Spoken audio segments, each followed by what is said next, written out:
આપ જોઈ રહ્યા છો spark today news. Gujarat police વડાની સૂચના હેઠળ વડોદરા શહેરના તમામ પોલીસ સ્ટેશનમાં સાંત્વનના કાર્યક્રમ કરવામાં આવ્યો છે। કાળજી, સુરક્ષા, જવાબદારી અને સંવેદનશીલતાનું આશ્વાસન એટલે કે વડોદરા શહેરના તમામ પોલીસ સ્ટેશન ખાતે જ્યારે આ કાર્યક્રમ કરવામાં આવ્યો, જેમાં સિનિયર સિટીઝન, બાળકો અને મહિલાઓ પોતપોતાના પ્રશ્નો અહીંયા રજૂ કરશે। સાથે જ મહિલા જે કર્મચારી છે તે સાંત્વનના પાઠવશે અને નિરાકરણ માટે પ્રયત્નશીલ રહેશે।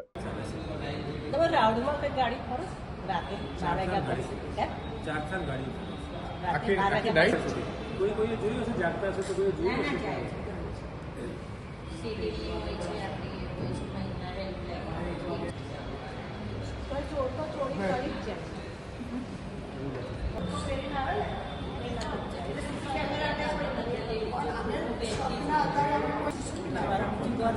બંધ છે એ પાણી ગેટમાં લાંબાજીનો પટ્ટો પાણી ગેટ।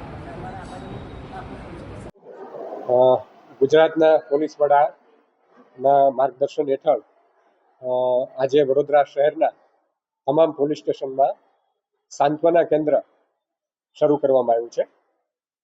જે અન્વયે પોલીસ સ્ટેશન વિસ્તારમાંથી કોઈપણ સિનિયર સિટીઝન, બાળકો, મહિલાઓ એ પોતાના જે પ્રશ્નો છે એ પોલીસ સ્ટેશન આવી અને સાંત્વના કેન્દ્ર જે છે ત્યાં એક મહિલા કર્મચારી હશે તેની આગળ એ રજૂ કરી શકશે અને એનું નિરાકરણ છે એ મહિલા કર્મચારી દ્વારા એને આપવામાં આવશે।